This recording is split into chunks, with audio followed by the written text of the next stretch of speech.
welcome back to Let's Ski About That. Trying a little voiceover because of what I was trying to do here today. And you can see I'm working on that second bladder, putting some holes through the material with the drill, and generally getting it ready to seal up that end. Got a little clamp, and I'm just running it through, and I'll clean up the holes. And then a little gasket sealer here, and I'm not saying this is going to work, but we're going to try it. Put a little gasket sealer in through the end like that, and it worked on the first bladder, so I thought I'd show you kind of what I did. And then put a little on the metal bands as well, just to kind of hopefully seal it up at least well enough to get up to pressure. Plan to keep it on an air compressor, so it should be able to just push more air if it needs to, as long as there's not a major hole. It was kind of tricky getting those bolts in there though. I didn't expect it to be quite so difficult, but we got them in there and got it sealed up. So we'll see here. Don't wear rubber gloves if you start working with gasket maker. That did not go well for me. It was everywhere on everything. I was glad I had a lot of dark colors on today and not like a white t-shirt, which would be pretty normal for me. So anyway, you can see the struggles there, but you know, it's all for the ski press, right? Getting it going, getting it figured out. It was just a lot of more monkeying around than I really thought it was going to be, so I'm not sure why the first one didn't quite take so much effort. I'm not sure what I did different. I think I did all the same stuff, so we got it put together there, and got a little nipple put in for the hook the air compressor too, and then here's the first end, I think.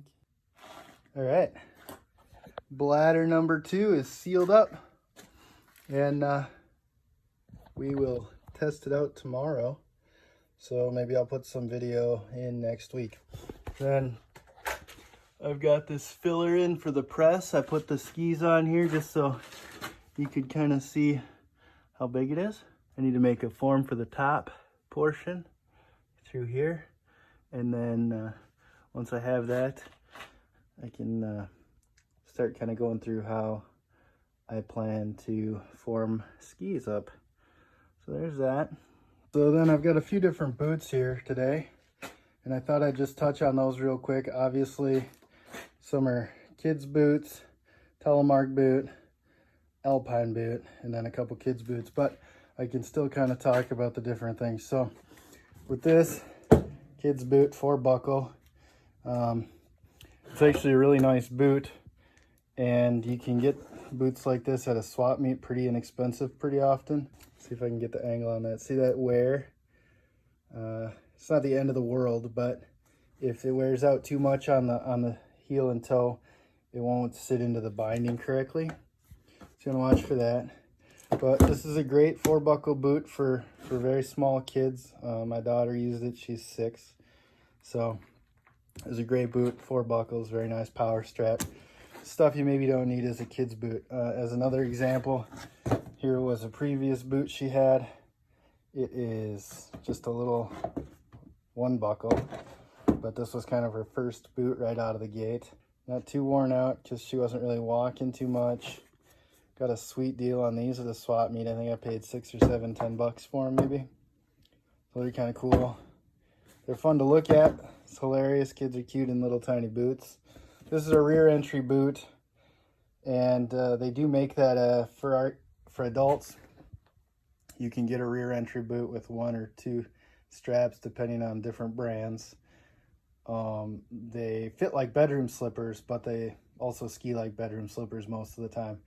There are some better brands or better models that have gotten a lot stiffer recently, but if you're just looking for an easy in and out, whether you're an adult or a child, the rear entry boot, you really can't beat it as far as ease of getting it in and out.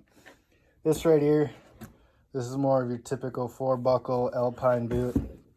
an adult might find things to watch for. Okay, first you want to learn your Mondo size. That's how your boot size fits. You can Google that easily on the internet if you know your US boot size. Like I wear a size 10, so yeah, US men's. So this is a 27.5, which is actually a men's 9 shoe size. So it's a little small, but I prefer it that way on my Alpine boots. That's a choice you have to make on your own.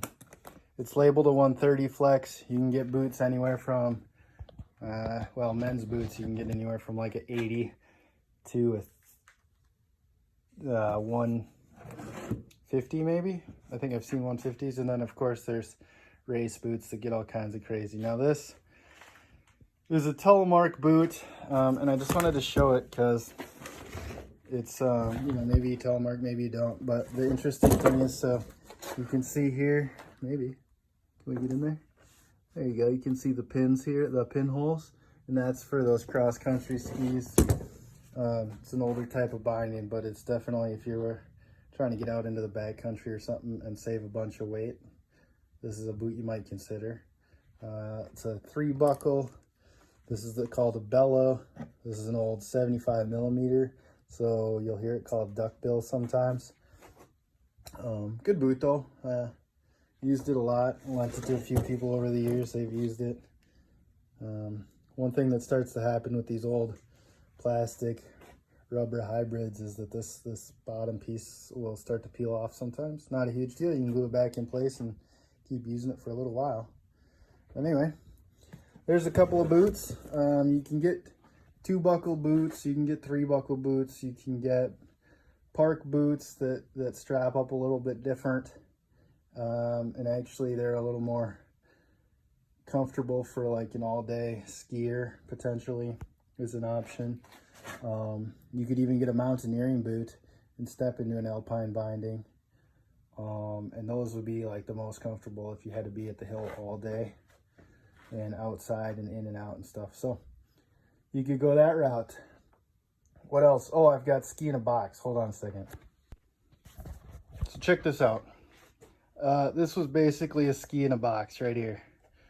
I have an unshaped core, which you can order. A little bit of tip and tail filler. This would be my top sheet. Yep. A little bit of black base. I also have the metal edges. VAS tape, which you put over the edges. All of the fiberglass, 22-ounce fiberglass here. And some blue base. I want to do one ski with a blue base, one ski with a black base. I thought that'd be kind of a fun place to start. My top sheet won't really have anything. I could put something underneath of it, and I may do that, but we'll get into that a little bit more as we get going. But yeah, so we've got the core, base, top sheet, tip and tail filler, metal edges, edge tape, fiberglass, blue base material. This should be more than enough to make one pair of skis. I have another core. That's not my only core. And then last week, I was talking about how edges look wore out. So what I wanted to show was, up close and personal, was see how thick this is right here. So these little teeth go in the ski, and then this edge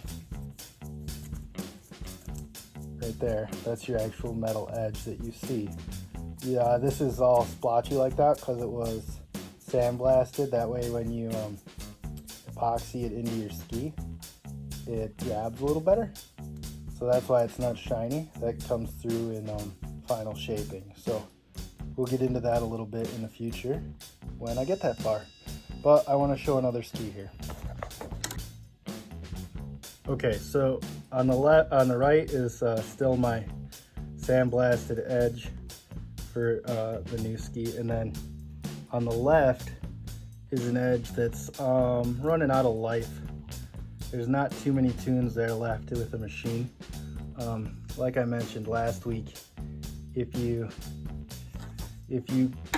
hand tune it just to put a quick little clean edge on it, you might get it quite a while, but you can see how much less material is there. But you can still see some great structure on there. And I will continue to use it until these edges are completely toast. So, which might be this year. Anyway, it's an old-timey Rossignol. A little picture there, but it's an old-timey Rossignol slalom ski off the rack.